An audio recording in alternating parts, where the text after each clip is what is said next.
여러분 안녕하세요. 중일 간의 이 센카쿠 열도를 둘러싸고 굉장한 논란이 벌어지고 있죠. 논란 정도가 아닙니다. 이거 뭐 중국 정부에서 일당 줘가면서 어선들을 보냈다 이런 것도 있고요. 뭐 중국에는 뭐 이 정부 정책을 찬성하는 댓글을 달면 돈까지 준다는 겁니다. 뭐 그런 알바까지 있다고 하는 정도고, 이번에 어선들도 뭐 천척 이렇게 그 대규모로 센카쿠 열도 부근에 이 민간 어선단이 파견이 되었습니다만, 그것도 중국 정부에서 뒤에서 지도도 주고 기름값도 아마 보조를 해주고 이랬던 것 같아요. 그래서 중국 정부가 일제히 일종의 도발을 하고 있다 이렇게 볼 수도 있는데, 물론 이제 센카쿠 열도 뭐 중국에서는 랴오이다오라고 부른다고 한다는데요. 이 영유권을 둘러싼 분쟁 자체는 좀 존재한다 이렇게 볼 수 있겠습니다.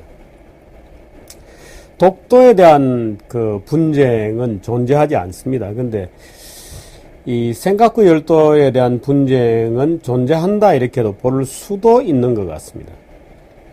그 실제로 일본은 이제 에도 시대인 18세기부터 이제 주변 그 섬들에 대한 영유권에 대한 확실한 개념들이 있어서 쭉 이제 접수를 해나가죠.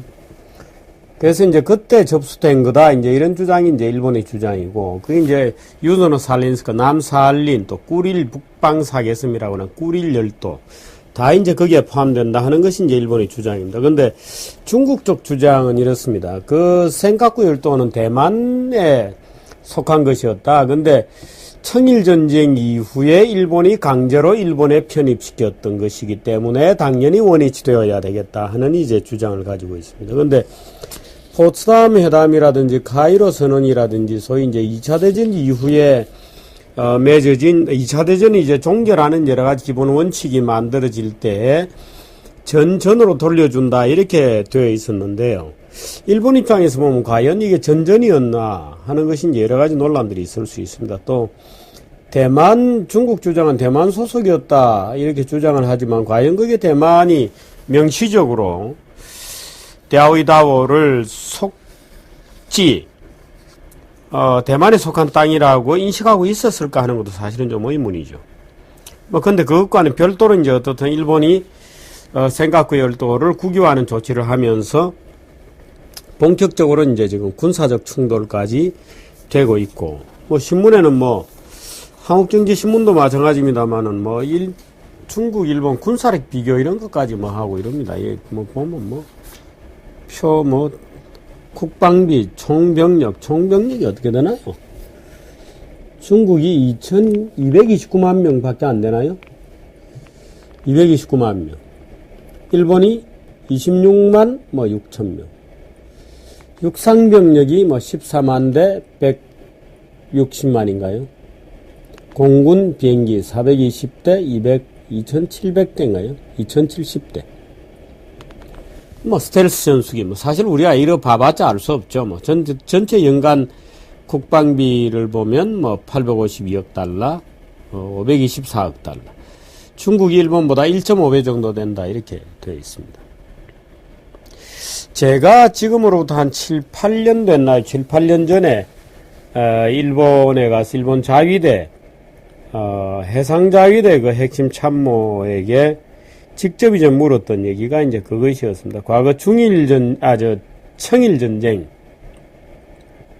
당시에 비기면 지금의 일중 간의 군사력 비교는 어느 정도인가 이렇게 물으니까, 그때 일본 해상자위대 고위 간부가 제게 당연히 그때보다 높습니다. 군사력 격차가 더 커졌다 이렇게 얘기를 했었어요. 한 7, 8년 전이었던 것 같은데, 당연히 일본이 높다는 주장이었습니다. 근데 이제 이번에 여러 가지 발언들 나오는 거 보면, 예를 들어서 펑광첸 중국 인민해방군 소장, 일본군 쉽게 때려잡을 수 있다 이런 주장. 또 진바이숭 중국 대외무역부 부주임, 장관이죠. 부장관, 차관 정도인데, 진바이숭 중국 대외무역부 차관.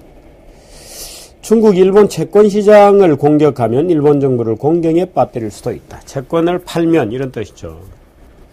그런가요? 근데 이제 이 군사력 비교 같은 거 놓고 보면, 이제 러시아나 미국이 분석하는 것은 여전히 이제 특히 해상병력 같은 경우는 일본이 아직도 중국보다는 압도적으로 높다. 이제 이런 뜻인 것 같습니다. 중국의 배는 많지만 전체적인 전자전을 수행할 수 있는 능력, 또 전체적인 컨트롤 능력, 이런 것은 뭐 일본이 압도적으로 위다. 또 화력, 뭐 이런 건 일본이 위다. 이런 것 같은데.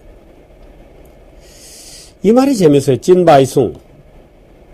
중국이 일본 보유한 채권을 다 팔 경우에 일본이 아마 못 견딜 거다. 이런 얘기인데, 그런가요? 일본이 옛날에 미국에 대해서 그런 얘기를 한 적이 있습니다.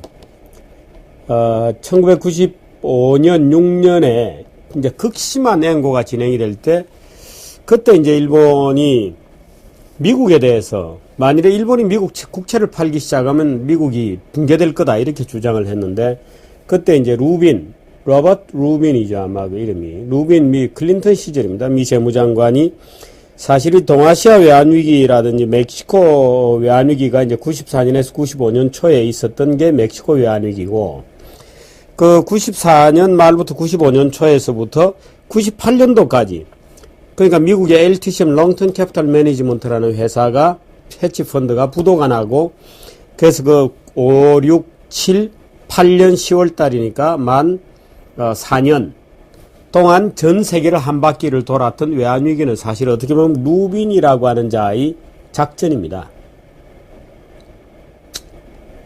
물론 이제 기획을 했느냐, 작전이라면 처음부터 계획을 짜서 외환위기로 차례차례 밀어 넣었는가 하면 꼭 그렇게 보기는 어렵지만, 외환위기가 터져도 무방하고 우리가 지금 미국의 예를 들어 스트롱 달러 정책으로 갈 경우에 미국의 재정 정책의 영향으로 결과로 멕시코에서 위기가 터질 수도 있고, 동아시아에서 위기가 터질 수도 있고, 일본에서도 위기가 터질 수도 있다는 것을 알았을 겁니다.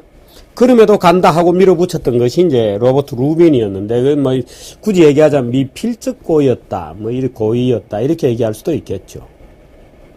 그래서 미필적 고의 방식에 의해서 말하자면 미국이 외환위기를 빠뜨릴 때 그 미국 장관 이름이 로버트 루빈이라는 사람입니다. 근데 그 루빈이 이제 일본 국채를 팔아서 미국을 공경에 빠뜨리겠다고 했을 때 루빈이 이렇게 얘기했어요. 아, 그래? 한번 팔아보지, 그래. 어떤 일이 생기는지 한번 보게.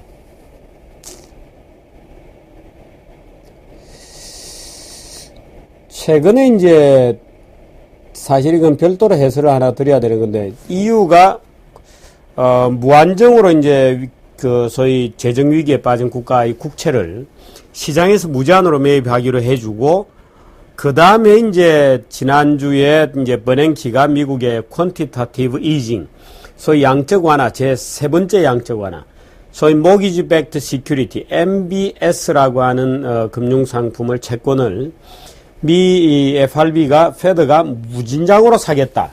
노 엔드리스하게, 노 엔딩, 오픈 엔드로, 그러니까 마감일 없이, 그러니까 무제한으로 매입하겠다고 발표를 한 다음에 이번 주 들어서 9월 지금 20일이죠. 그 9월 마지막 주 들어서 이제 일본도 일본은행에서 무제한 국채 매입을 하겠다고 발표를 했습니다. 이게 이제 양적 완화, 서로 이제 자국 화폐 가치를 떨어뜨리면서 이웃 나라를 공격하는 이제 일종의 연쇄적인 작용이 일어나고 있는데, 일종의 도미노 작용이 일어나고 있는 거죠. 그 유럽이 QE하고 양적 완화하겠다, 돈 풀겠다 하니까 미국도 돈 풀겠다, 일본도 돈 풀겠다, 이렇게 지금 나온 겁니다. 근데 중국의 재무장관의 찐바오숭 재무부 차관이라는 친구가 이 중국이 일본 국채를 다 팔아버리겠다, 일본 견디는지 보자 라고 했는데, 그 중국이 가지고 있는 일본 국채 규모가 18조 엔이라 그래요. 근데 일본 국채 시장이 사이즈가 어느 정도 되느냐 하면 991조 엔입니다. 중국의 재무장관이 뭘 일본을 너무 과소평가한 것 같아요. 991조 엔 시장에다가 18조 엔을 풀면, 물론 하루에 다 패대기를 치면 폭락하겠죠. 그러나 만일에 중국이 팔고 있다는 게 알려지면 일본은행에서 바로 시장에서 사버릴 거예요. 그 금액 정도는. 아예 계좌를 열어놓고 오늘 파는 거는 중국 쪽에서 딱딱딱 보이 현황이 빤하니까 나오는 건 무조건 우리가 사버린다 하면 간단하게 끝나는 거죠.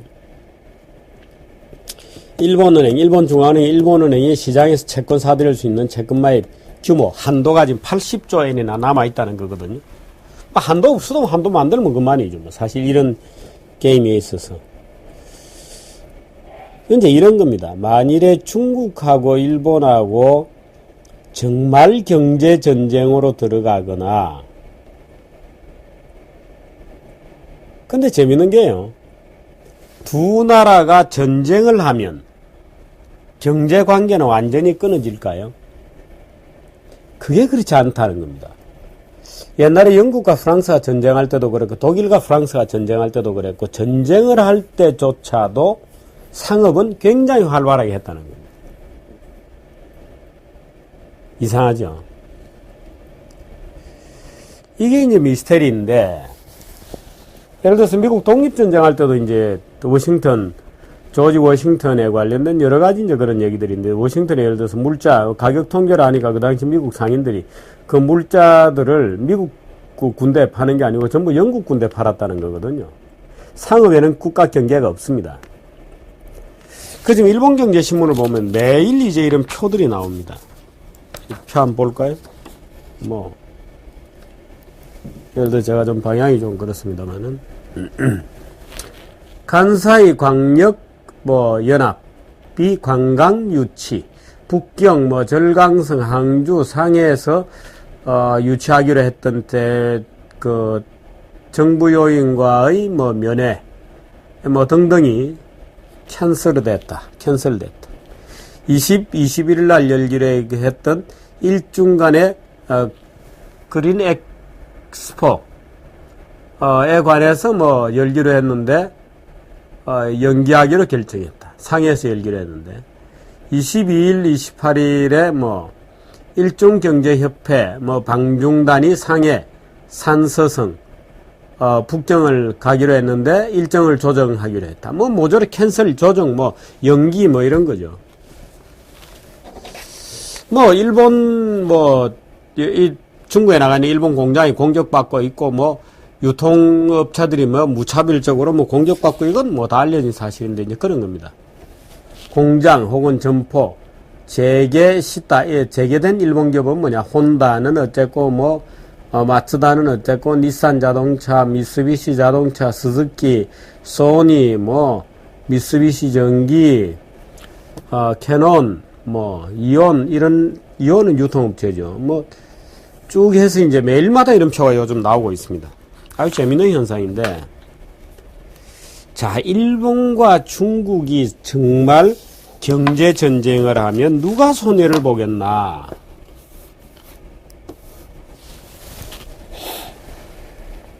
중국, 일본에 보고 있는 무역 흑자 176억 달러입니다. 우리는 일본의 무역 적자를 보고, 우리는 중국의 흑자를 보고, 중국은 일본의 흑자를 보는, 그렇게 해서 이제 아시아 3국이 물고 물리는 관계가 형성이 되어 있죠. 그러니까 우리는 중국에 대해서, 중국은 한국에 대해서, 일본은 중국에 대해서 무역 적자를 굉장히 많이 봅니다. 그게 이제 소위 아시아의 분업 구조, 이렇게 얘기할 수 있는 건데, 자, 두 나라가 맞짱을 뜨면 누가 경제적 손해일 것인가? 아마도 관광객은 일본이 중국 가서 쓰는 돈이 많을 겁니다. 중국은 세계의 제조 공장이 이렇게 되어 있는데, 일본으로부터 물건을 사들이지 않으면, 부품을 사들이지 않으면 유지가 안 되죠. 그 일본도 마찬가지죠. 무슨 얘기냐? 우리나라의 좌빨들이나 또는 우빨들 중에서도 들어 이런 얘기를 하는 사람들이 있습니다. 금강산 관광, 개성공단, 이야, 이거 남북 간에 누가 손해를 보냐? 양쪽 다 손해를 봅니다. 양쪽 다. 그래서 사실은 잘 안 하는 겁니다. 이 전쟁이라는 게. 제가 오늘 사실 이 중국, 일본의 소위 센카쿠 열도 분쟁에 대해서 얘기하는 거는, 제가 무슨 영토 분쟁 전문가도 아니고, 이 글을 하나 제가 읽어 드리려고.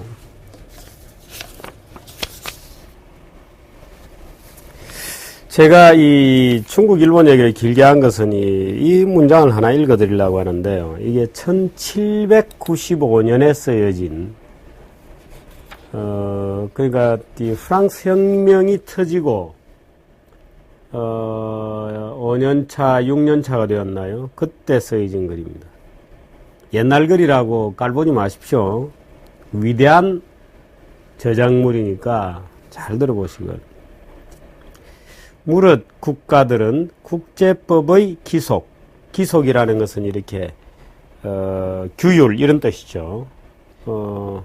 기속, 규율하고 관리한다 이런 뜻이죠. 국제법의 기속에도 불구하고 온갖 관계와 강압적인 방법으로 기꺼이 다른 민족을 통일시키고자 한다.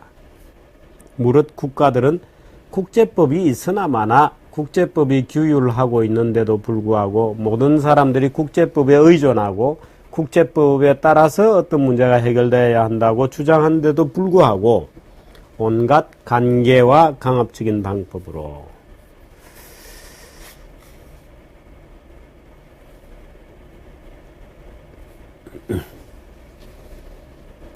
artifice or force 이렇게 되어 있는데요.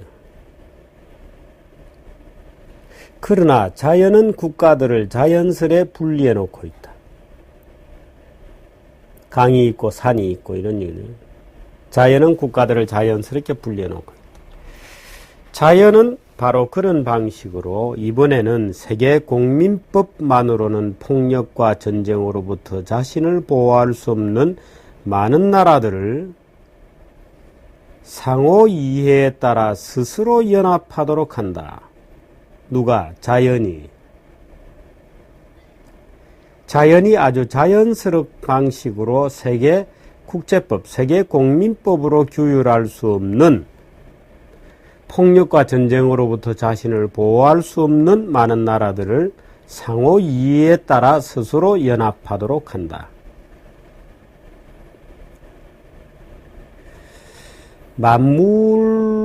만국을 지배하는 하나의 원리에 대해 지금 얘기하고 있습니다.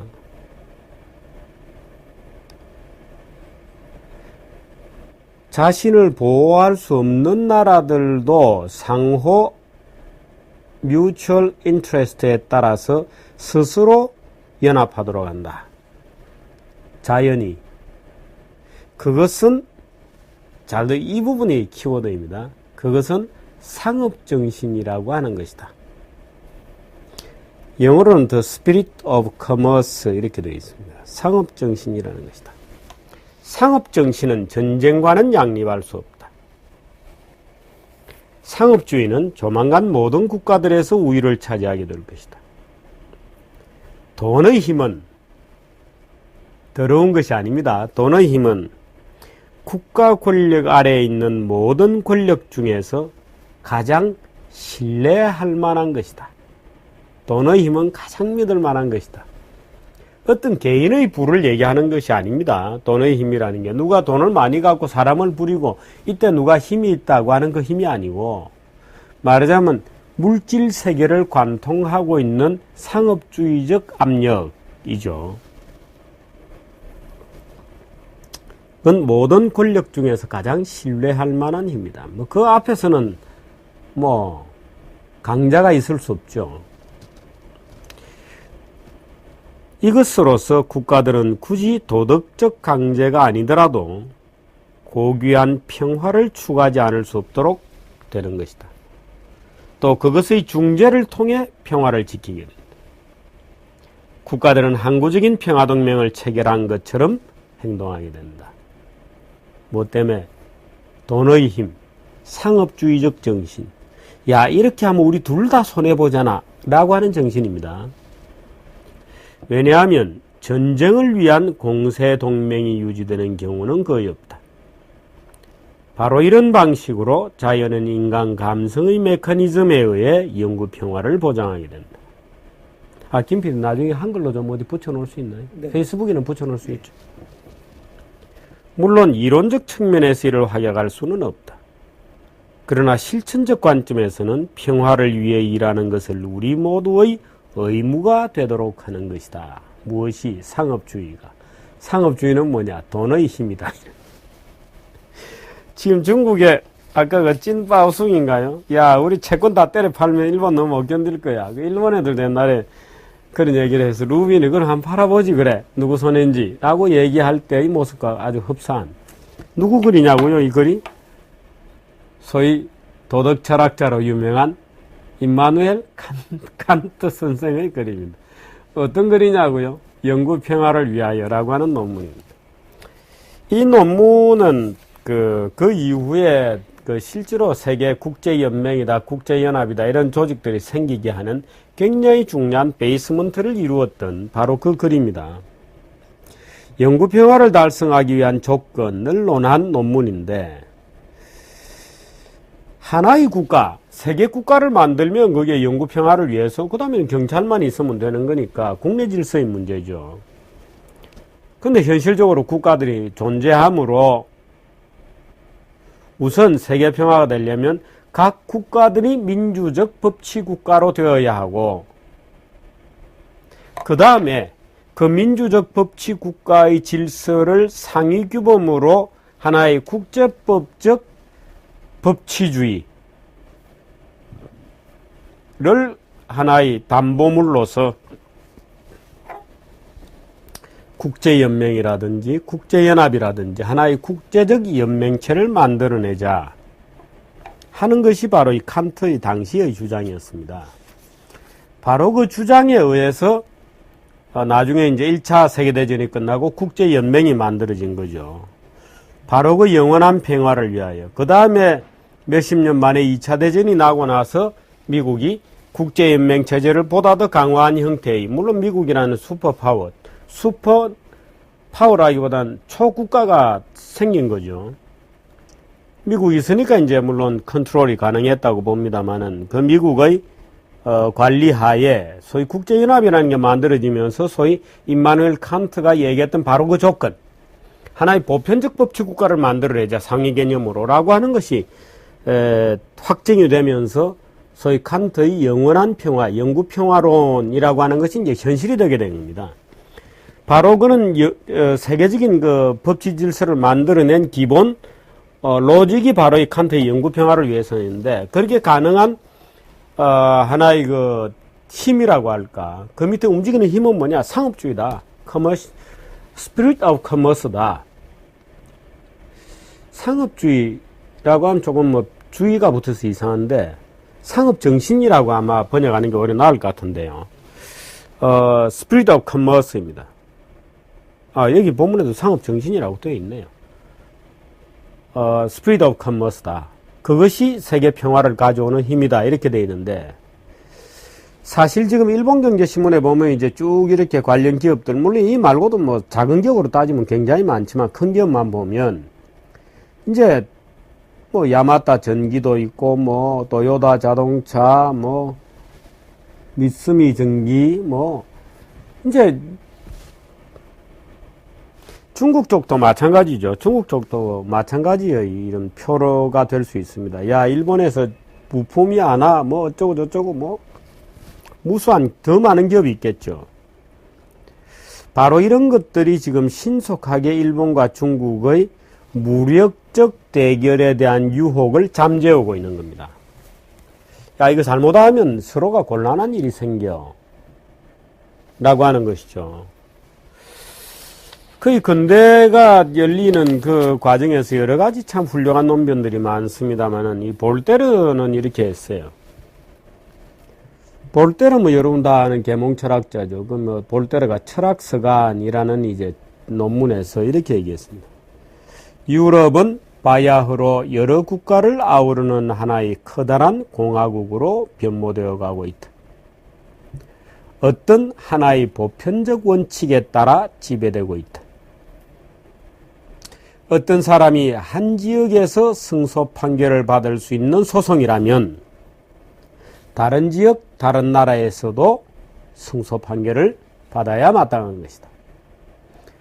한 사람이 이곳에서는 승소 판결을 받고 다른 지역이나 국가에서는 패소 판결을 받는다는 것은 참으로 우스꽝스러운 노릇 아닌가 라면서 보편적 정신, 보편적 법치주의가 유럽 전체를 점차 관통하기 시작했다고 선언하고 있는 겁니다. 우리 지금 몇 가지 이제 기본 단어들이 나왔습니다. 하나의 보편적 가치라고 하는 점. 아까 칸트가 영구평화로서 얘기했듯이 그런 조건을 만들어내기 위해서는 개별 국가가 우선 민주적으로 통제되는 국가여야 한다. 그런 거. 그 위에 하나의 일국과 같이 작용할 수 있는 보편 원리에 따라 재구성되는 하나의 법치적 질서가 성립되는 것이 좋겠다. 하는 여러 가지 얘기들을 하고 있죠. 아담 스미스도 이렇게 얘기했습니다. 국부론에 나오는 얘기인데요. 국제무역에 의해서 상호 이익을 향유하는 국가들 사이에는 전쟁이 터지지 않는다. 이렇게 얘기했습니다.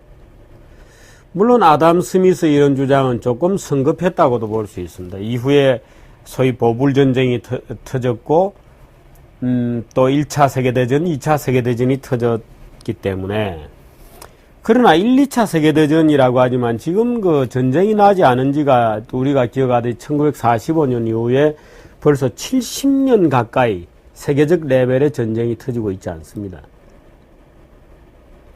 또 소위 문명국들 간의 전쟁이 터지고 있지 않습니다. 지금 말하자면 이것이 역사상 최장기의, 말하자면 중세 초기 로마에 의한 평화기를 제외한 개별 국가 시대 들어서 아마 거의 최장기의 평화의 기록을 경신할 수도 있는데, 그 이제 국부론에서 아담 스미스가 했던 것이 그거죠. 서로 상거래를 많이 하다 보면 나중에는 서로 얽혀서 전쟁을 할 수가 없다고 되는 겁니다. 전쟁이 불가능하다. 그걸 이제 칸트는 The Spirit of Commerce, 교역의 정신이다. 단순하게 상업이라고 할 때 우리가 주판을 두드리는 정신하고는 다른 겁니다. 교역의 정신. 국제무역을 통해서 상호 이익을 향유하는 나라들 사이에 전쟁은 일어나지 않는다는 것이 아담 스미스의 주장이었어요.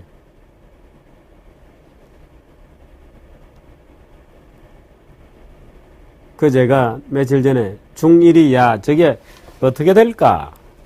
이렇게 누가 저인데 묻길래 제가 전쟁은 잘 안 날 걸 한번 계산해봐. 양쪽이 어떻게 유리하고 불리할지. 그럼 이제 계산을 해보는 겁니다. 야, 민간의 유통이 어떻게 되나. 민간의 칸트의 재밌는 것도 이런 게 있습니다.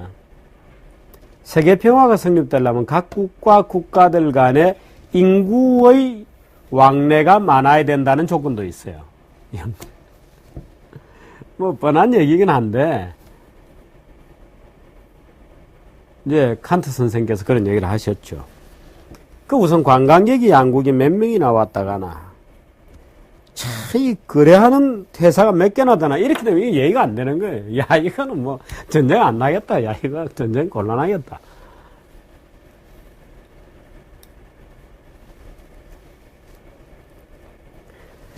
토마스 프리드만이라고 왜 유명한 미국의 기자가 있지 않습니까? 그 친구가 이제 쓴 책이 이제 렉서스와 올리브 나무라는 책을 여러분들 다 아시겠습니다만은, 그 렉서스와 올리브 나무에 보면 이런 규절이 있습니다. 맥도날드가 진출해 있는 국가들 간의 전쟁은 일어난 적이 없다. 이렇게 주장을 하거든요. 그러면서 중동의 어디하고 이제 이런 식으로 비교를 하는 글이 있었어요. 렉서스와 올리브 나무라는 책이 아주 오래된 옛날 책이고, 사실 토마스 프리드만 책은 그럭저럭 볼만한 것도 있고 또 사실 좀 역겨운 책도 있고 그렇습니다만, 세계는 더 뜨겁고 붐빈다인가요? 더 뜨겁고 이런 데 가면은 거짓말도 많고 좀 과장된 표현도 많습니다만은, 적어도 이 점에 있어서는 이제 아담 스미스라든지 칸트라든지 이런 사람들, 이런 또 볼테르라든지 이제 이런 분들 사이에서 쭉 서구에서 발달해 왔던 하나의 보편주의적 세계 평화론. 이제 나름대로 이거 기초는 있다. 이렇게 볼 수 있겠죠. 그래서 우리가 사실은 예를 들어서 중국과 일본이 과연 전쟁을 할 거냐. 그래서 사실 우리가 북한 문제에 대해서도 북한이 조금만 전향적으로 나와주면, 예를 들어서 남북 간의 서로 교류도 많아지고, 우리가 믿을 수 있도록만 좀 해주라. 근데 물론 칸트가 그런 조건이 되기 위해서는 내부적으로 민주국가여야 한다. 이런 조건을 칸트는 걸었습니다만은, 뭐 그런 점에서는 중국도 지금 사실은 그렇게 완전한 조건은 아니죠. 중국은 아직까지 민주주의 국가라고 얘기할 수 없는 단계에 있습니다. 말하자면 민주국가의 스피릿 오브 커머스라고 하는 시스템이 결합되었을 경우에는 전쟁이 일어나지 않는다 하는 일반론을 주장할 수도 있겠죠. 물론 이제 너무나 이상론적이다 이렇게 얘기할 수는 있습니다만은, 그래서 우리가 중국과 일본 문제를 생각할 때에도 우리 정규제 TV를 보는 여러분들만큼은 약간 좀 수준 있게 봐야 될 거 아니겠어요?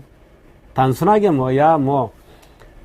중국의 항공모함이 몇 개야, 일본이 이지삼이 4개 존나 있다 그러더라, 그거에 이스라엘 답으로 많대, 이런 얘기보다는, 스피릿 오브 커머스라는 게 있어.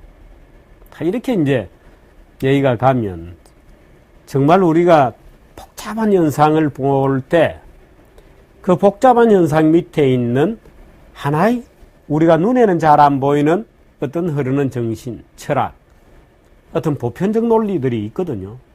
이제 그렇게 되면 우리가 보다 수준 높게 사고할 수 있다. 이런 차원에서 오늘 모처럼 옛날 자료들 좀 꺼내놓고 한번 봤습니다. 칸트의 영구 평화론, 영원한 평화를 위하여. 참 문장이 얼마나 멋집니까? 전에 제가 민족주의 할 때 잠깐 얘기 드렸습니다만은, 강들은 우리를 멈추게 하고 강과 산은 우리를 멈추게 한다. 그것이 국경이 된다. 이제 이런 말에 이어서 이제 이런 칸트의 얘기들이 나오는 겁니다. 자연은 바로 그런 방식으로 이번에는 세계 공민법만으로는 폭력과 전쟁으로부터 자신을 보호할 수 없는 수많은 나라들을 상호 이해에 따라 스스로 연합하도록 만든다. 그것이 바로 상업정신이라는 것이다. 상업정신은 정쟁과는 양립할 수 없다. 상업주의는 조만간 모든 국가들에서 우위를 차지하게 될 것이다. 돈의 힘은 국가 권력 아래 있는 모든 권력 중에서 가장 신뢰할 만한 것이다. 재밌었습니까? 여기까지 하겠습니다.